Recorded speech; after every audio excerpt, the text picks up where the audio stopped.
and welcome to Psych Sessions, conversations about teaching and stuff. I'm Garth Neufeld, along with Eric Landrum, your podcast hosts. As the name implies, we center on conversations about teaching, but we often veer into other interesting topics, which is the in stuff. This is episode number 98, where Eric had the opportunity to interview Chris Hakala from Springfield College in Springfield, Massachusetts. Now, before we get to that, let me just remind you that Psych Sessions is now supported by STP. That's the Society for the Teaching of Psychology. That's APA Division II, a completely unique and superior in-group, which is a psychology joke. I want to quickly mention some upcoming dates and deadlines from STP. First, STP is now processing new memberships and renewals for 2021. For more information, visit teachpsych.org and click on the Join Renew link. And the annual conference on teaching will be held virtually in October. Current STP members and anyone who joins STP before the virtual conference will have complimentary access to the conference. Visit teachpsych.org and check under the Conferences tab for further information. Eric and I also want to remind you that we are huge supporters of STP. We have been members for most of our professional career. We continue to benefit from everything that they have to offer for only a $25 a year membership. That is, as they say where I come from, cheap as borscht. So please support STP. Join this fabulous group of people and the great work that they are doing for psychology education. And if you haven't heard, it's been a big year for Psych Sessions. First, we became a 501c3 nonprofit organization. We are Psych Sessions Incorporated. And then after that, we started growing. Currently, we have 2 other regular series that we want to promote. Ask Psych Sessions with Marianne Lloyd, releasing every other Tuesday on the off week of Psych Sessions, and Sodal Psych Sessions with Anna Ropp, releasing 2 days later on bi-weekly Thursdays. We also want to invite you to join us for a live recording of our 100th episode, which will take place on August 27th at 8 p.m. Eastern. Mark your calendars. We've asked Sue Franz to host this event, and there will be audience participation. If you're on our email list, please watch your email for the Zoom link. If you'd like to get on our email list, please go to bit.ly/psychsessions_email. Now this has to be perfect, so let me spell it out for you. bit.ly, all lowercase, / capital P, psych, lowercase s-y-c-h, uppercase S, sessions, lowercase e-s-s-i-o-n-s, _, all lowercase email. That's bit.ly /psychsessions_email. Now, before you hear this interview with Chris Hakala, please allow me to share some listening tips and some of my favorite moments. I feel like I know Chris Hakala, but I don't. I don't know him well. I feel like I've met him, but Chris, if I have met you and I am forgetting where, exactly when, I apologize. You're just so familiar to me. I've heard your name everywhere. I am on a listserv for the Pod Network, and you are on that listserv from time to time, I believe. I see your name around STP. Your name is known in the AP psychology world. I feel like I'm just 1 degree away from Chris Hakala. It might be a new game we play. And I'm happy to be able to hear this interview with him, because I just don't know what makes this person tick and why he is everywhere. And so one thing I anticipated from hearing from Chris is that he's had a long career of contributions to teaching psychology, and that is true, and Chris and Eric are going to get into that. Chris and Eric cover Chris's career, which has been very full, and doesn't seem to be slowing down. In fact, when I hear him talk, he sounds like he is someone who is still firmly in mid-career, and I don't think that's the case, but it just seems like his energy has not diminished at all, and the whole thing just seems to be rolling along. Chris loves his job. He is currently the director for the Center for Excellence in Teaching, Learning, and scholarship, and he also carries the title of Professor of Psychology at Springfield College, and that's Springfield, Massachusetts. I found it very interesting. While many people in higher education might want to negotiate how much release from teaching they might be able to get so that they can perform these other duties at their colleges, Chris wrote into his contract how much he would have to teach in addition to the full-time gig he's got going on there at the college. So I found that fascinating. You're going to want to hear that. Chris has not been shy to leave jobs to find the right job, and that's a little overly simplistic as to all of the circumstances that have surrounded his job changes, which he talks about, including tragedy. And I think this is a very important conversation for us to have as professionals, to be able to have real conversations about what happens when parents get ill or when a loved one gets ill or something like that, and things need to change. And we didn't get to hear kind of Chris's philosophy on life, although Eric and Chris get into a pretty interesting karma conversation. But I was really impressed with Chris's optimism, with his ethics. He seemed like he's a very principled person. And he's also got this dose of just confidence and competence that was really fun to listen to. So many names that Chris talks about. I at the top of this intro, I talked about how he is really connected all over the teaching psychology world. And so he talks about Victor Benassi, Charlie Blair Broker, Jane Hallinan, Ken Keith, Barney Bynes, David Daniel, Bethany Fleck, Jenny Matthey, Randy Ernst, and more. So many people have interacted in this world with Chris Hakala. The conversation bounces around a little bit, but it actually has a really nice flow to it. It makes a lot of sense as they go through it. And Chris, on one or two, actually two occasions, I think, refers back to what happened in his educational experience that really led him to where he is now. I found it personally very interesting to hear how an instructor of his saw some potential, reached out to him, and decided to invest in him. And he is still in contact with that professor, with those professors, to this day. And as an educator, it reminds me that taking that interest in students can be life-changing for them. So I hope you will find that inspirational. As an aside, I always tell my students that whoever that teacher is for them who had this positive impact, and there almost always is one, that they should contact them. Teachers love to hear from them, and it feels really good to just show that gratitude towards teachers of the past. So anyway, that is a fun conversation to listen to. They cover luck. I guess Chris said he listens to this, but if you are ever in the chair with Eric, please don't mention that you did anything that was lucky, because Eric continues to be on our guests for this, and of course, it turns into a really nice moment where Eric helps our guests acknowledge that they have worked really hard, they have honed their skill, they have put themselves in positions to benefit from circumstances, and I really do love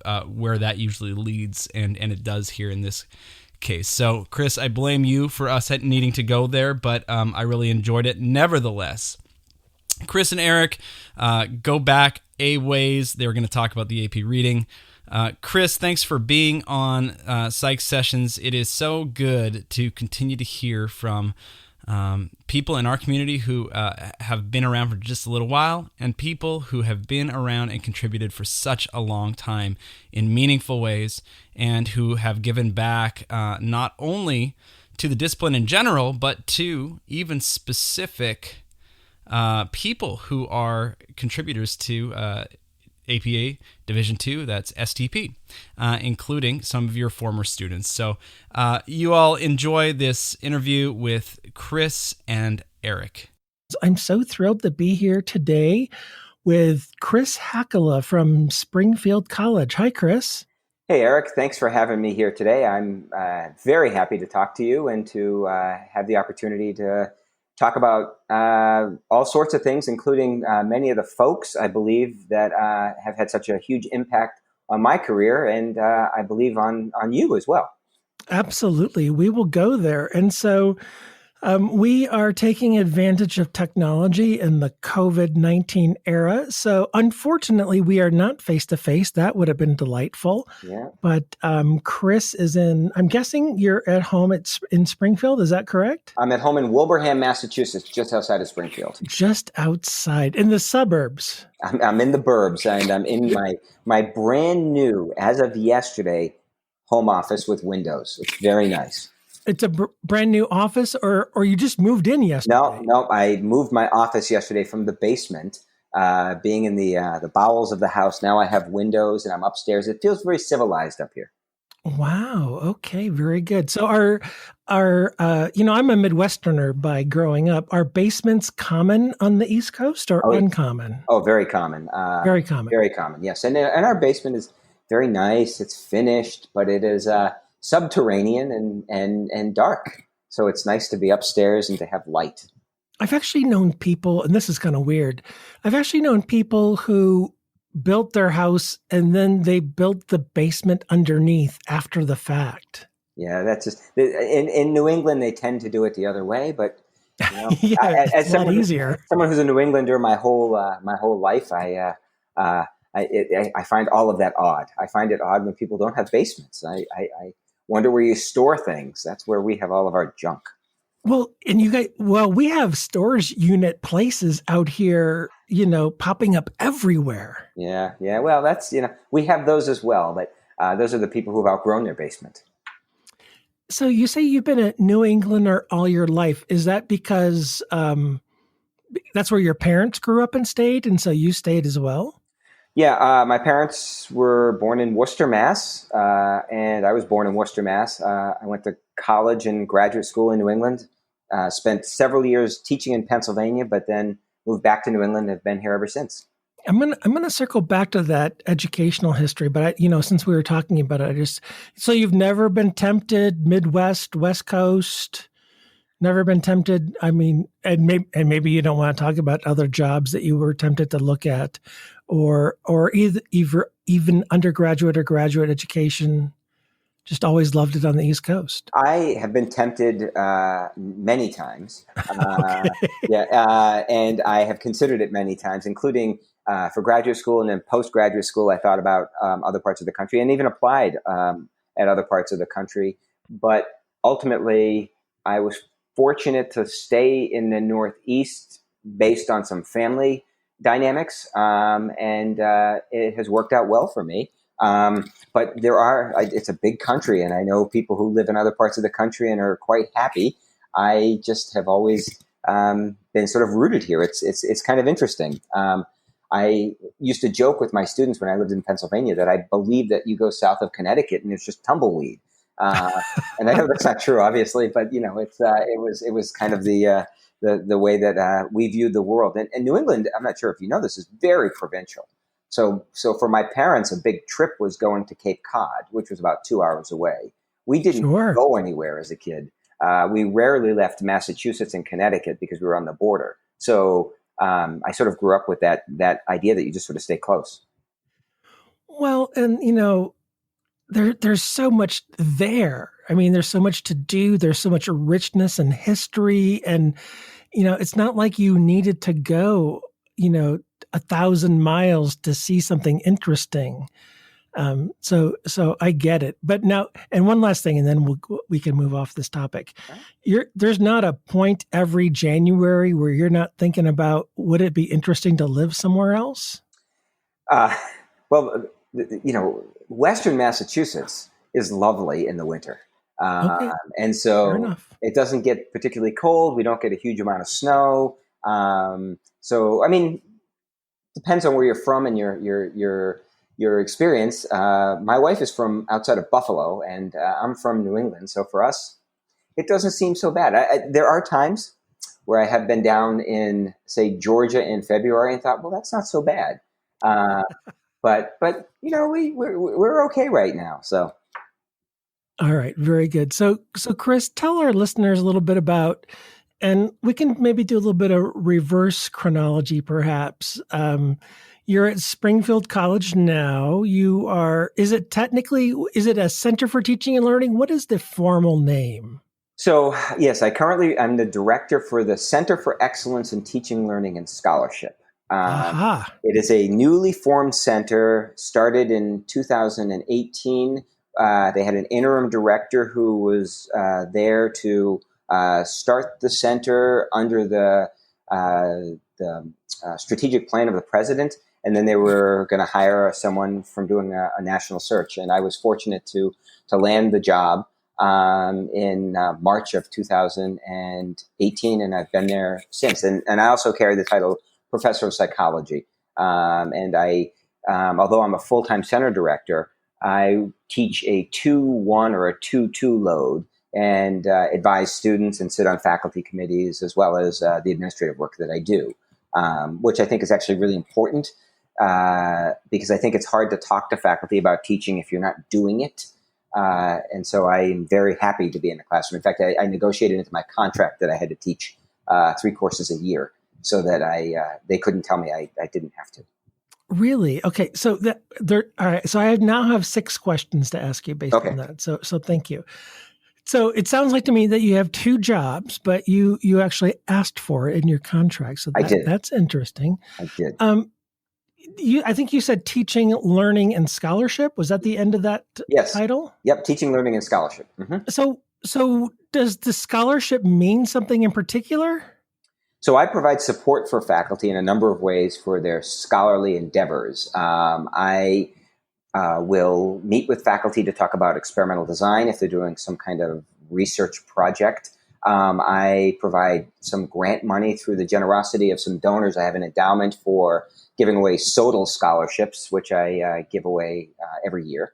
And I also run a number of writing institutes where we get together and write about our scholarly activities over the course of a day or two, and we provide support for each other on campus. So you overlap a little bit with some of the services that a research office might provide on a campus. Yes, we don't have one. So that's me.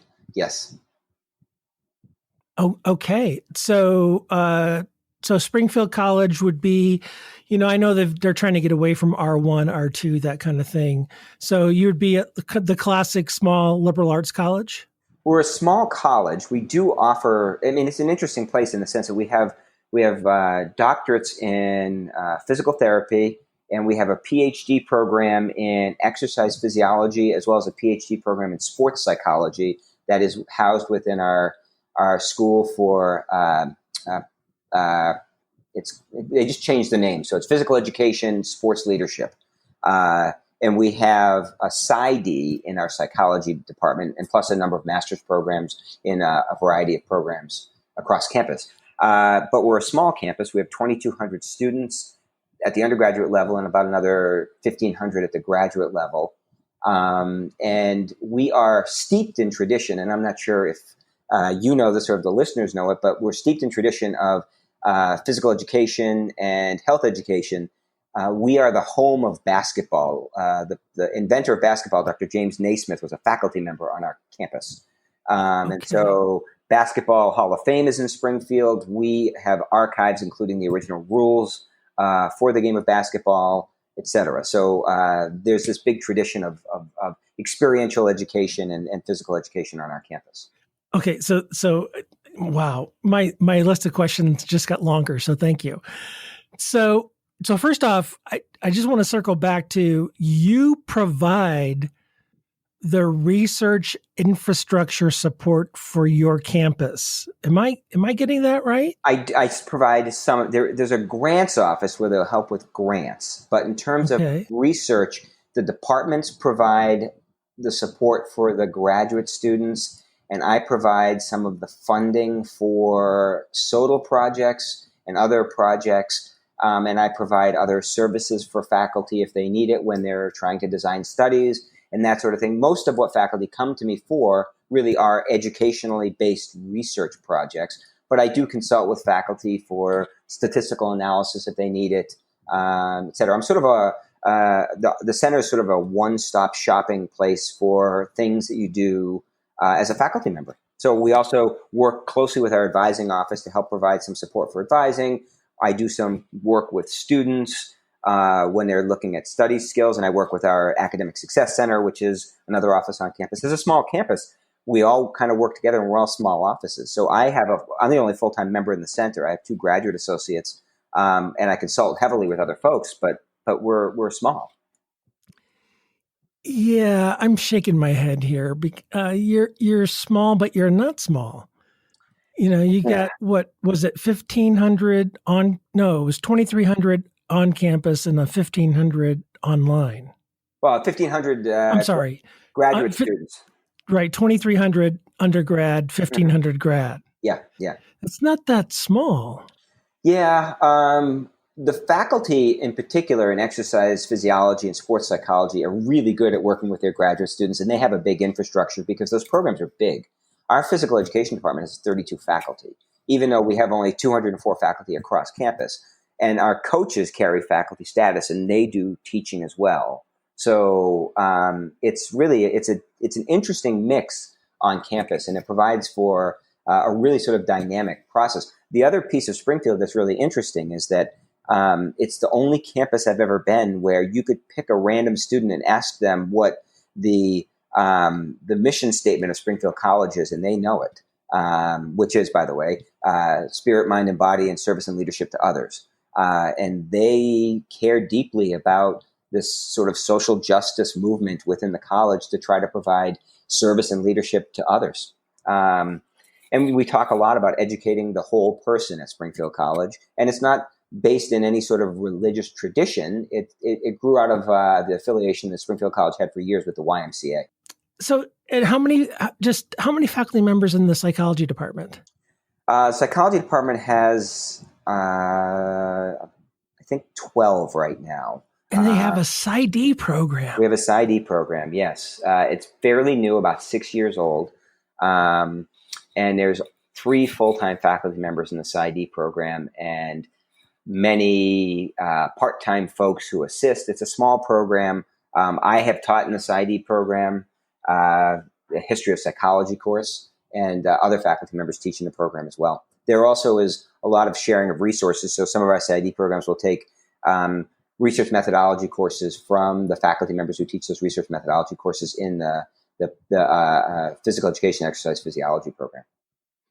So is that kind of opportunity that department is offering? Is that, I'm going to try to say this delicately, is that they did a scan of the environment and they're filling a niche?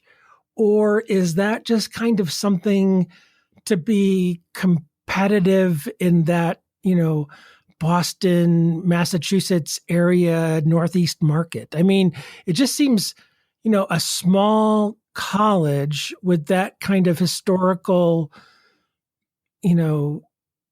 landmark kind of thing that you've just described. And then all of a sudden a PsyD program, that seems just really specialized. There's not a lot of PsyD programs in the New England area. We Gotcha. have one in West Hartford, and there's a couple out by Boston.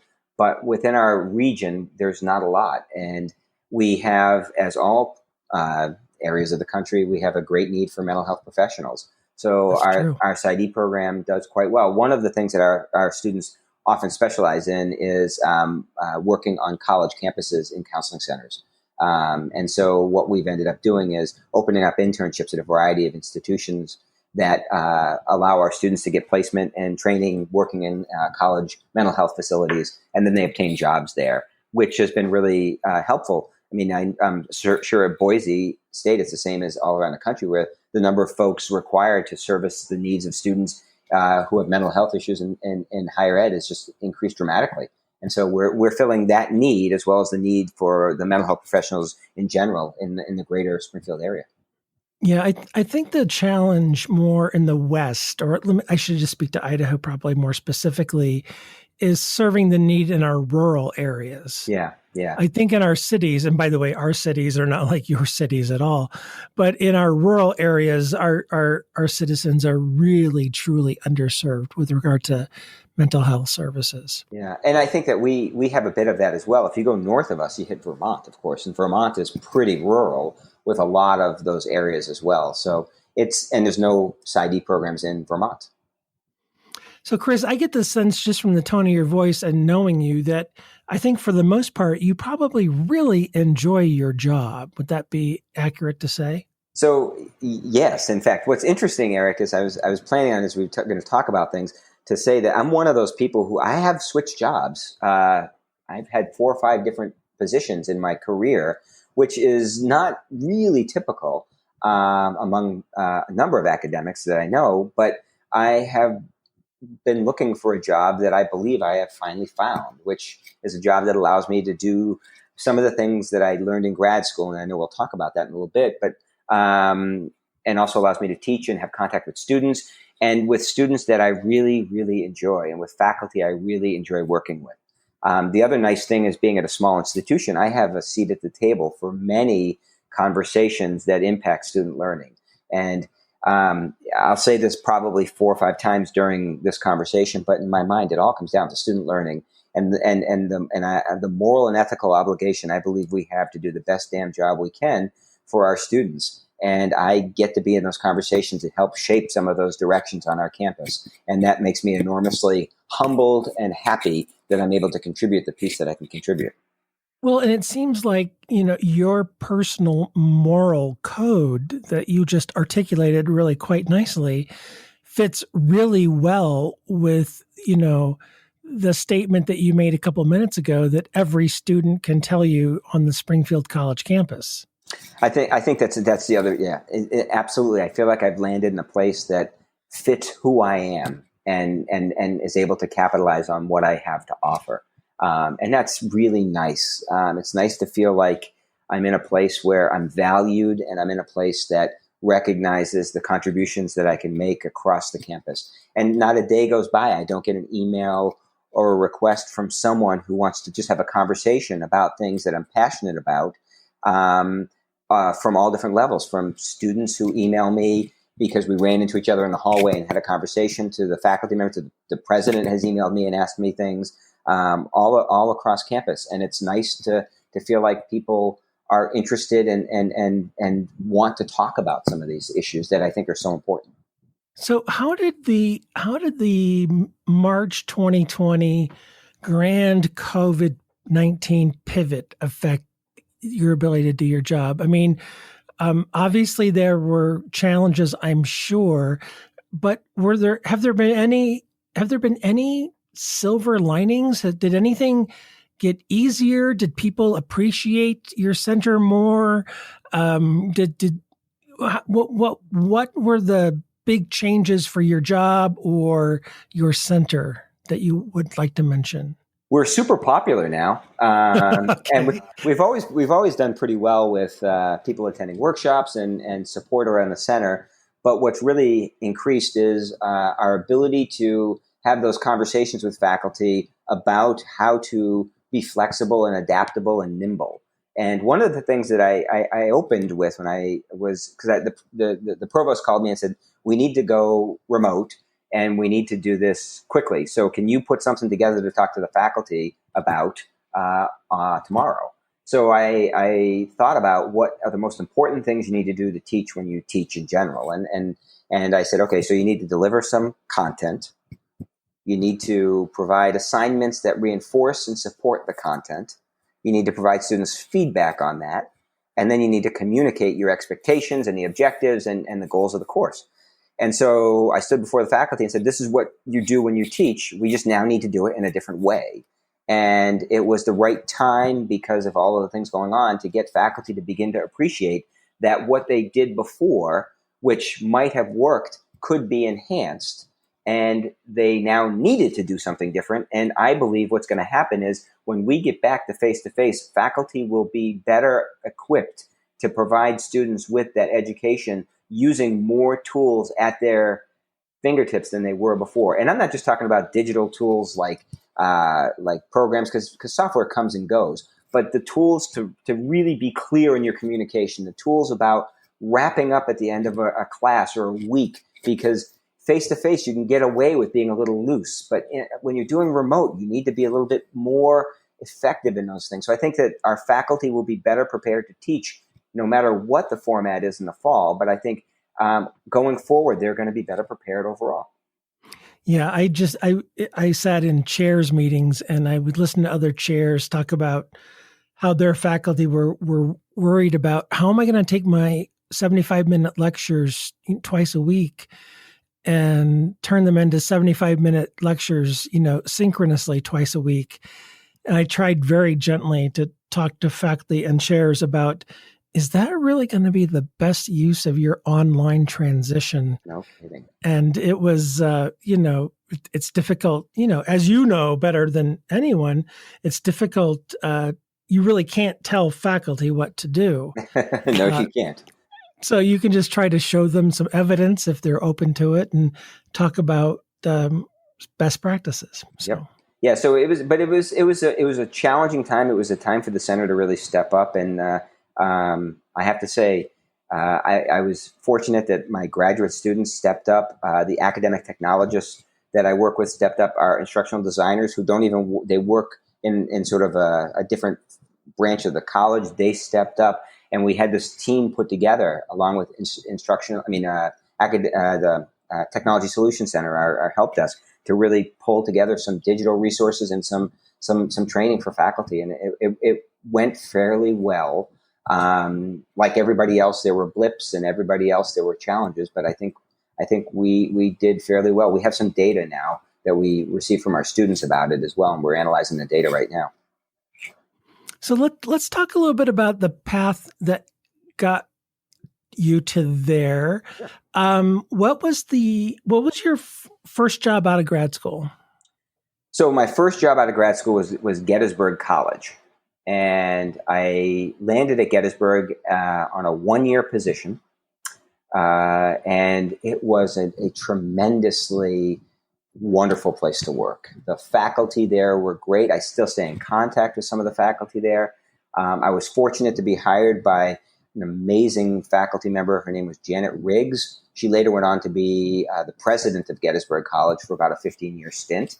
And the Gettysburg facility was beautiful. The faculty was supportive. The students were wonderful. It was a really, really good opportunity for me to do some of the things that a new faculty member should do. I taught classes within an area of expertise that I was equipped with, and I'll talk a little bit more about that if I talk about grad school.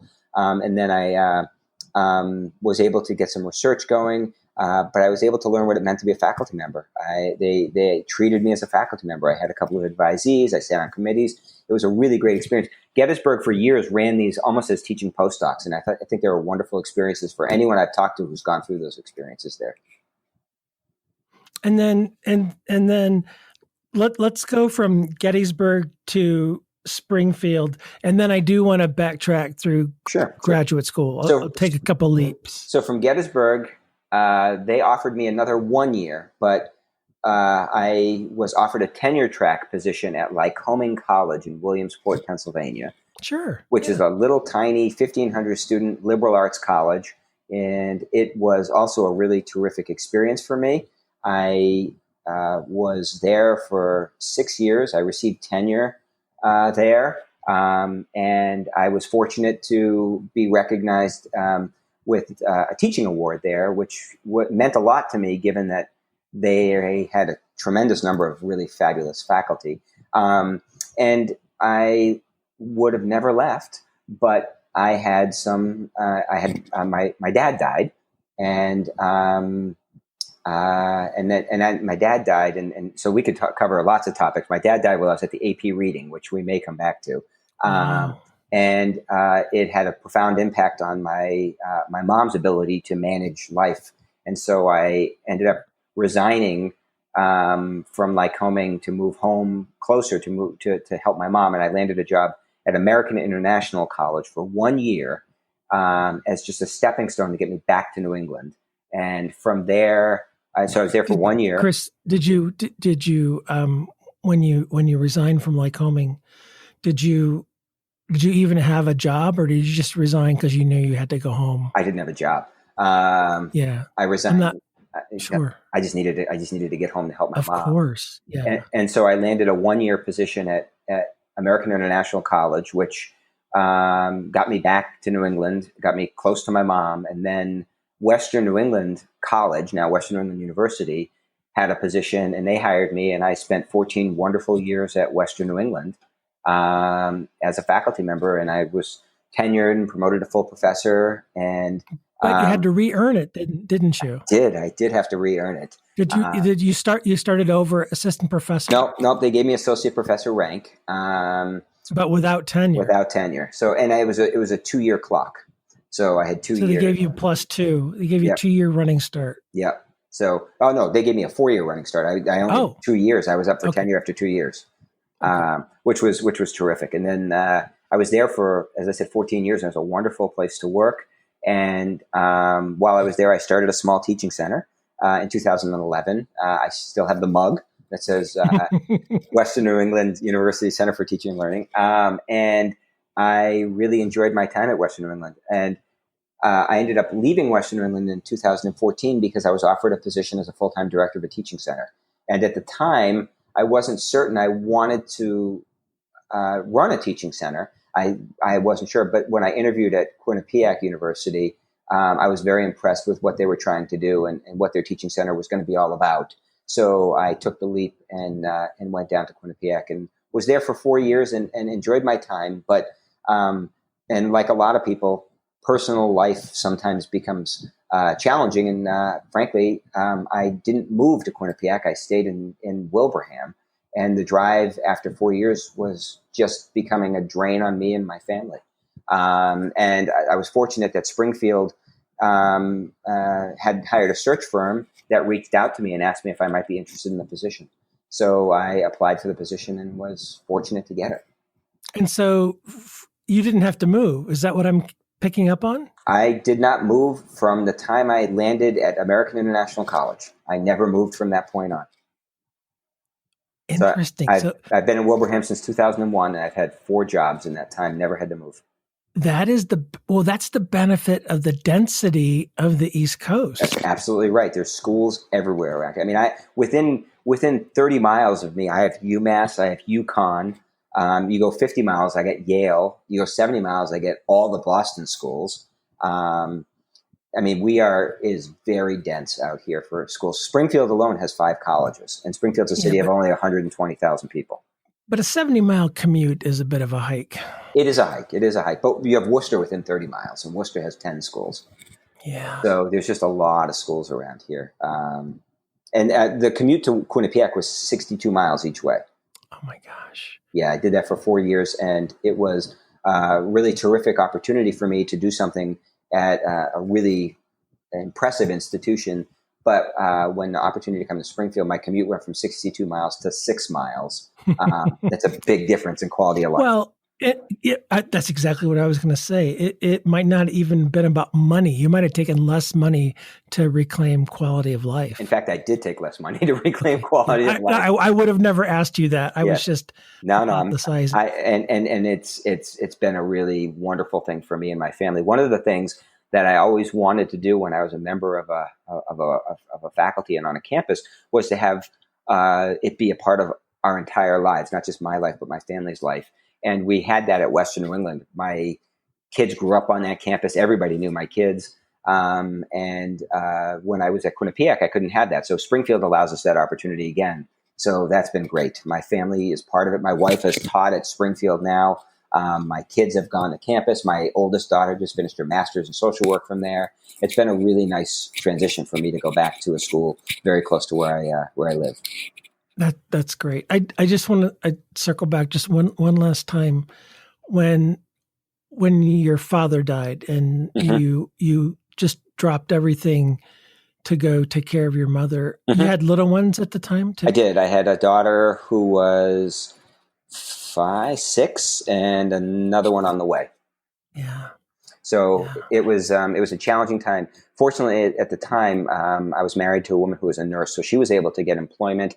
And we figured with my teaching experience and my expertise, I would be able to, at minimum, adjunct around and try to get Of something. course. I was really fortunate. I mean, Yeah. I've been fortunate my whole career, Eric, because I've been able to do some things that a lot of people haven't been able to do, and it's situation, and part of it is right time, right place. But I feel like I've been really lucky in my career. I understand. I understand the right time, right place. But also, Chris, let's just be open for a moment. There's some karma there also in that.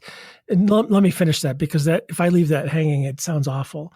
There's karma there in that you drop everything to do something for your mother when she's lost her beloved. And so the karma is that the world will take care of you while you're taking care of your mother's world. Yeah, I mean, I think you're right, and it was a really good time for me to reconnect with my mom, because she relied so heavily on my dad. She was lost, and so it was nice to be back and to be supportive of her. So yeah, I think an interesting time in my life, but one I wouldn't trade for anything, because they're both gone now, Right. and I was happy that I did that, because I was able to spend 10 more years with my mom before she passed in 2011. Yeah, good for you. So so while we're talking about parents, let's go way back. And so, growing up, this is a really common question we ask on the podcast. Was the framing, if you will go to college, or what college will you go to? So it's a really interesting question. So I grew up in Oxford, Massachusetts, outside of Worcester, or Worcester, as you say if you're from there. And but okay, it's, to the people who are outside of the East Coast, I got to tell you, it's not spelled that way. sure, it is Worcester, Worcester. Okay, Come on. all right, No, that's not all right. no, Yeah, it is. gotcha. I know. So I grew up in Oxford, and Oxford is a pretty working class community. My mom was a hairdresser, my dad was a machinist. And college was something they talked about, but neither of them had gone to college more than a class or two. So I was a good student in high school, despite the fact that I was incredibly lazy. And my parents thought it was a good idea for me to consider college. But there wasn't the drive that I see a lot of my daughter's friends have, where their parents are involved in like these visits all over the country. And my mom just said, you might consider applying to college. And so I did. And I applied to a college that essentially, given my 17-year-old brain, fit with me, because it had A, the major I thought I might wanted to do, which was psychology, and B, there was a deal where you could get a ski pass at Killington and Pico for $99. And I thought, well, sign me up. So I Okay. applied. So let me pause you right there. So do you have brothers and sisters? I have an older brother and some step siblings who didn't live with us. Gotcha. So did the older brother go to college? Eventually, but not till after he did a 6-year stint in the Navy. So, okay, awesome. So so you would consider yourself first gen? I am first gen. Yes, I tell this story all the time to show how first gen I was. For the first couple of weeks of college, I was really embarrassed because faculty kept talking about this thing called a syllabus, and I didn't know what that meant. And someone finally told me it's that thing they handed out the first day. I'm like, oh, the course schedule. I get it now. I just didn't know. We make these assumptions a lot about, the lingo that we all take for granted. So, all right. So you're okay. So older brother doesn't go to college, goes to the Navy. Yep. And then you're really the first in your family to go to college. Mm-hmm. And then why psychology as the major of choice? So my mom, we could spend a lot of time. My mom was a piece of work. My mom talked about psychology a lot, and she did, as I said, take a college class or two, and one of them was psychology. So we talked about it, and I was, I think, 10 or 11 when she was taking a class, and she dragged me to it, and I thought it sounded interesting. And so from that point on, I said, I'm going to be a psychologist. And like a lot of our students, I felt like I understand people, and so that's what I'm going to do.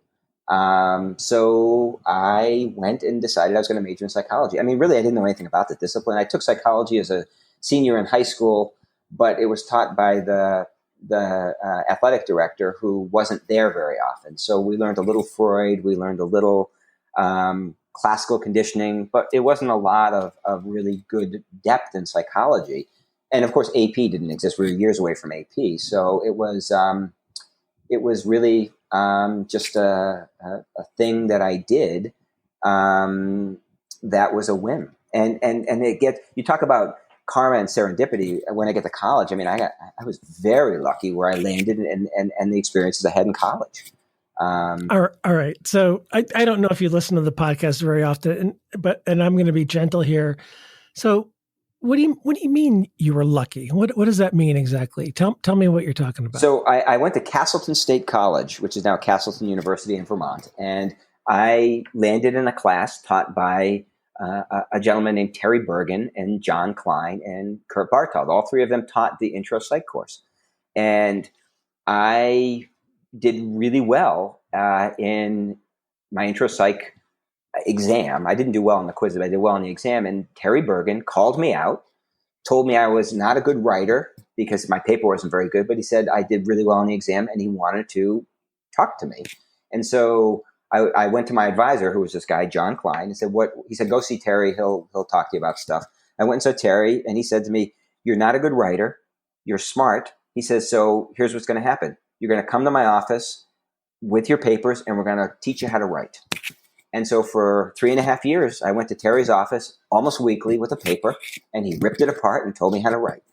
And by the time I was done, I was a competent writer. And he taught me what it meant to be a faculty member. John Klein taught me what it meant to be a faculty member who taught and loved teaching. And these two guys in particular, John Klein and Terry Bergen, took me under their wing. And to this day, I talk to those guys every couple of weeks. They just saw something in me that I didn't see and shepherded me through the process. Okay. And do you think that, okay, and Chris, boy, I don't want to burst your bubble here. I really don't. Do you think that you're the only person they've ever done that for? Not even a little. No, they've done that for a ton of people. Okay. They saw potential in people and nurtured it.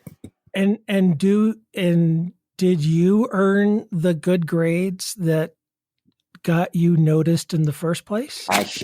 Absolutely. And I'm not naive to think that I was just plucked from obscurity to be the rookie pitching 98 miles an hour. But I'm just trying to make the point that this wasn't luck. This wasn't happenstance. This wasn't a chance roll of the dice. You did something to make yourself worth being noticed. You showed up for 3 years. You could have blown them off. How many students do you think, you should ask them this sometime, how many students have they approached with that offer? Come show up every week in my office and I'll teach you how to write. And students have declined the offer. I'll bet more than one. Yeah, and you're right about, I mean, I do have a bizarre ability to be stubborn and to continue to do things, even in the face of enormous effort. So I do get you on that. And I think, and maybe it's a little modesty on my part, although I do feel uncomfortable not being modest. But the fact is, I feel like I landed in a fortunate place for me with two faculty members who cared enough to take the time to get to know me. And that is something that I have tried to emulate in my career. And try to do that for students. Yes, and this is a theme of mine, and regular listeners actually get irritated with me because I get particular about this. But I think it's either imposter phenomenon or something else. I think there's a problem when academics ascribe their hard work to luck. Yes, was there some good fortune? Was there a bit of luck that you happened to be in that spot at that time? Perhaps there was, but you did the initial good work to get noticed, and you went every week and did the writing and paid attention to the feedback and took the assessment and the grading advice and it just didn't happen by a magic wand. Yeah, anyway. I agree. And I did work really hard and was really motivated to do the good work because I saw a potential for something that I didn't imagine before I got to college. Yeah. They took me to a conference. They took me to Eastern Psychological Association, and I was blown away that there were all these people who liked psychology as much as I did. And it opened doors for me that my family didn't know about. And that, I think, is the sort of gift that those two people gave me, is that opportunity, and I took it. So it was great. And even I mentioned the third person, Kurt Bartel, who I didn't interact with as much. He had me write a paper, which I still have, in 1988 that said, in 10 years, I will be, and I had to map out what I was going to do. And so I investigated graduate programs, and I talked about what I wanted to be doing in 10 years. And I said I wanted to be teaching at a small liberal arts college in 10 years and how I was going to get there. And so the institution was a good fit for me. So let's say, if I want to say anything was fortunate, I picked a good institution for who I was at the time. Chris, you can say anything you want. This is America. You really can. You can say anything you want. So did you ever, while you were an undergrad, think about changing your major at all? Never. Okay. I felt very confident when I got there, and I was completely in to the point where at the time, Castleton didn't have a ton of required courses. So of the 100 and whatever credits I took, and I took a lot of extra credits, I had 88 credits in psychology. So I took just about everything they offered because I was so interested in all of this. 88 credits. It must have been a quarter system. No, I took a lot of credits. I took 18 credits a semester every semester I was there. Wow. So when you decide to go to grad school, where do you go? Do you go straight to New Hampshire? Straight to University of New Hampshire, and that was a very calculated move because I had done the reading through the APA book on graduate study in psychology, and UNH had a program preparing you to be a faculty member. So sophomore year, I knew I wanted to do this. I wrote Victor Benassi sophomore year and said, I want to come in 2 years. As an undergraduate, you wrote Victor Benassi. I did. I don't know if Victor remembers that. I should ask him sometime. Did he write back? I got a form letter saying the program. I talked about the program and all of that. I still have the catalog they sent me, actually, somewhere around here. And UNH was a really, really interesting program to me because of the third year seminar and practicum in the teaching of psychology, which is something I really wanted to be involved in. And I have zero regrets about that because I came out of graduate school having taught 4 or 5 unique preps by myself with support from wonderful faculty, and was really ready to go when I hit the job market for teaching. So you go to New Hampshire and you do that in 4 years? 5 years. Oh, so that what you just described adds a year? It does. So the third year, you essentially move away from your research to some degree, and you spend most of the year. You do a long seminar and practicum and teaching. It's like 3 hours a week, and you get, I think, 6 or 12 credits for it. But you don't really do much else but teach and take the seminar and practicum and teaching. So I read McKeechee, I read D. Fink, I read Joe Lohman. I read a lot of the older literature in teaching of psychology back in that course. But your research gets put off for a year. So what was your specialty at UNH? I'm a cognitive psychologist, and I did research in reading comprehension and psycholinguistics. My dissertation was on how readers track protagonists through narrative space. All right. Fascinating, right? And you, absolutely fascinating. I too was trained as a cognitive psychologist. Where did you go again, Eric? Southern Illinois University, Carbondale, oh, that's in the southern tip of Illinois. And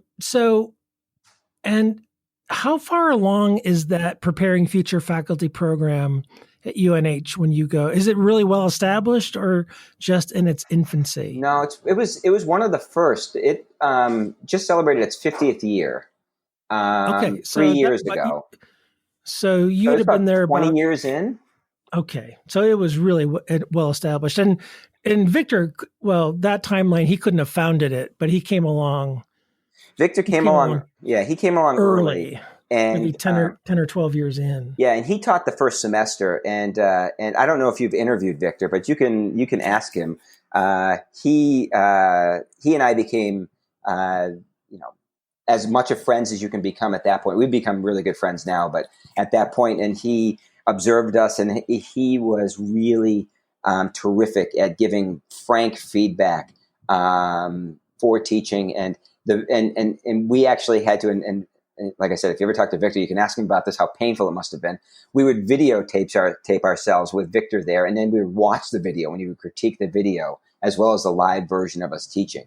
And so it was a really, really terrific experience for me, painful to watch. And I love to tell the story. Victor remembers this kind of the first time he watched me teach. It was September of '92.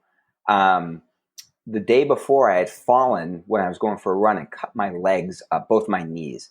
And so in the middle of class, I looked down and one of the bandages had fallen on my shoe, and it was disgusting. So I bent down to pick it up, and as I did, all the pens in my pocket fell out of my pocket. So I scooped up the pens, put them back in, and then 2 minutes later, the other bandage fell down, and again I bent down, and again I dumped my pens. And then as I was describing something, I walked backwards and tripped over the cord to the overhead projector and nearly fell. And Victor gave me the slow clap at the end of class because of all of this, but gave me wonderful feedback. I was nervous as hell, and he was really supportive. And Victor's someone who I consider now a dear friend and a wonderful mentor. And I felt very fortunate I got to go through that program, because between that and then the second semester, we did a SOTL project. And that's actually really interesting. And I'm just going to take a minute and talk about that, because it sparked another part of my career. For the SOTL project, what I chose to do was to compare students' performance in intro psych at the college level as a function of whether or not they had gone through high school psychology. And so I had all of the intro courses fill out a survey based on work by Rachel Ragland on high school psychology, and looked at whether or not they had been through. And I had almost a 50-50 split, but remember, AP didn't exist. And so what I found was on final exam or final performance in the class, the grades were almost identical. So I put out I presented at a conference. I presented at a conference in Ithaca, New York, that Barney Bynes was hosting, which was the Northeast Conference Teachers of Psychology. It might have been the first or the second one. And while I was there, I presented this work, and who happened to be there was Jane Hallinan and Alan Feldman and a number of people who were working on AP psychology. And they saw this and said, well, high school psychology may be something, but AP is something else. You should come to the reading. And so that's where I made my first connection with the reading, was at that, because of the SOTL project I had done in '92 at University of New Hampshire. So when do you graduate UNH? 1995. 1995, and then you launch into that first job, Yep. which we've already talked about. So let's circle back to the AP reading. So you've mentioned that a couple times, and I know it's been I believe, and you can correct me, it's been one of those pivotal influences in your career. And we very fortunately had the chance to interact at the AP reading a number of times. Mm-hmm. Why don't you, to people who know it and understand it, they understand the cult-like positive attraction that the AP reading has. But for people who don't, they just hear the acronym and they just kind of go, huh? And they don't really, I don't think they really get it. Can you, Chris, kind of briefly describe maybe your experiences and why it's been so important in your career development? Yeah. So the AP. So I went to this conference and met Jane and Ginny Matthey. I forgot I met Ginny Matthey and a few of these other Barney, and they talked about this. And I thought, as most people do, there's no way you could pay me enough money to go read essays all day. But I also was intrigued by the notion that psychology at the high school level might be something that could be improved. So I got an invitation to the AP reading in 1996 And I was very excited to go. They had jumped from about, I'm going to get the numbers wrong, but 8,000 to maybe 9,000 essays. It was pretty small then. But they didn't jump as much as they had thought. So I was actually one of the few people disinvited in 1996. What city was it going to be in 96? It was the first 8 years it was in Clemson. So it was going to be in Clemson. Okay. So I was really disappointed because I was disinvited 3 days before the reading. But with a guarantee I would go the following year. So the following year comes along and I'm invited.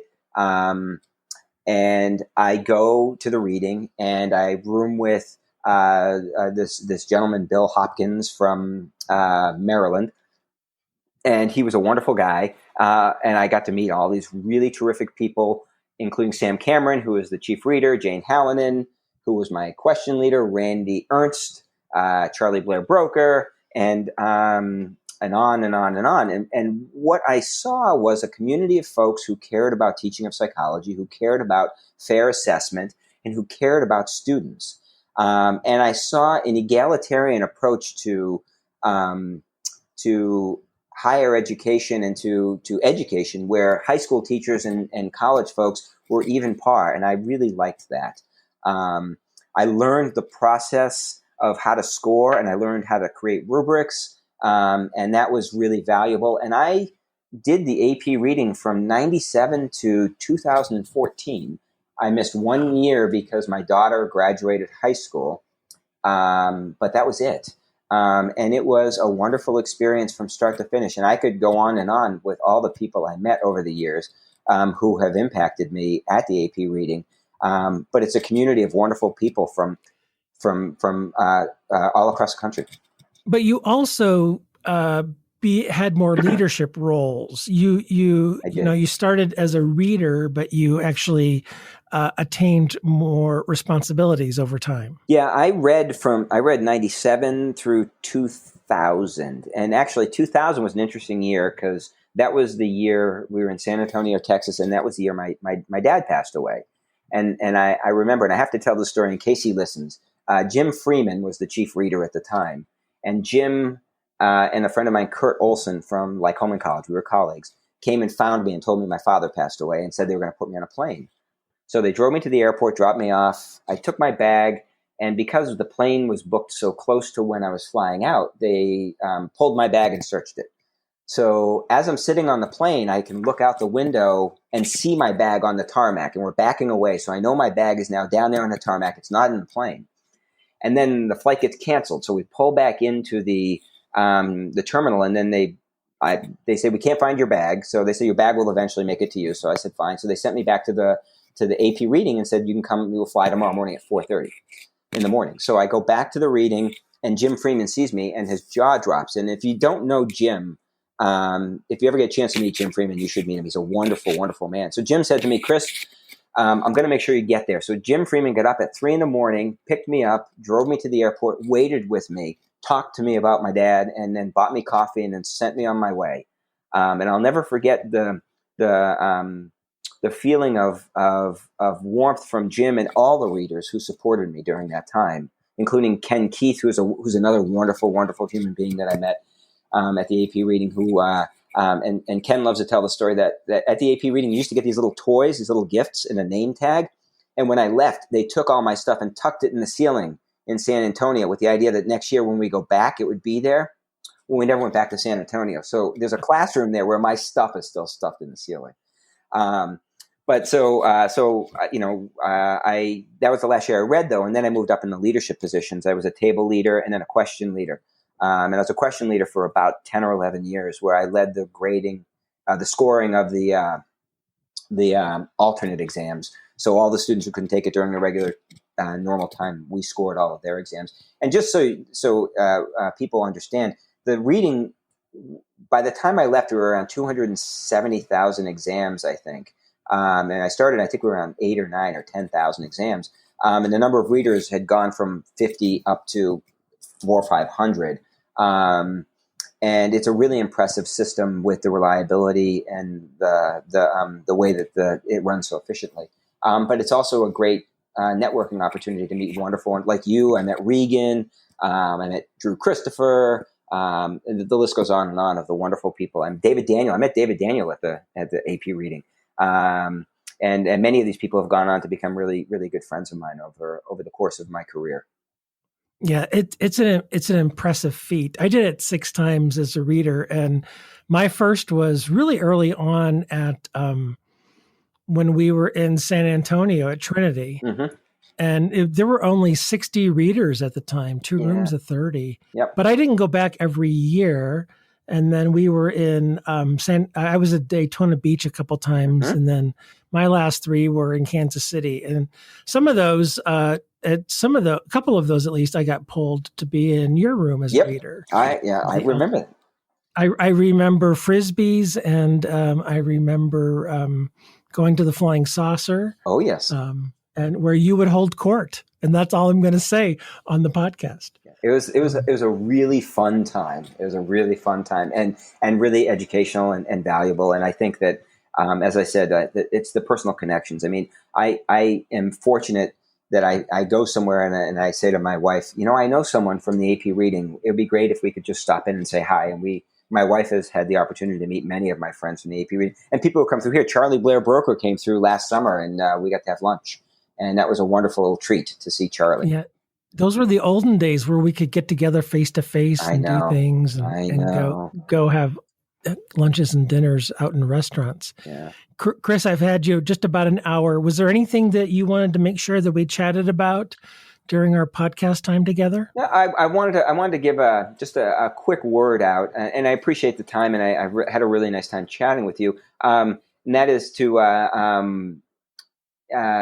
comment Barney Bynes made to me maybe about 7 or 8 years ago, when I made the point that I was still early career, and Barney pointed out that I was mid-career. And one of the things that's really struck me is seeing the new generation of psychologists coming up, and I am incredibly proud of our field and the people that we're producing that I've had the opportunity to meet. I mean, I've met Lindsay Maslin, who is doing some really great work, Leslie Chabray, and of course, some of us who have been around for a while are still doing really good work too. But I'm really proud to see the new people coming up, and I'm really proud that 2 of my former students are part of STP and active. One is Bethany Fleck, who I believe was on the podcast, who can attest to the fact that she did not want to teach and now is a gifted instructor and has done really wonderful things. And a woman named Mandy Gingrich, who is at Butler University, who does some Division II STP stuff as well as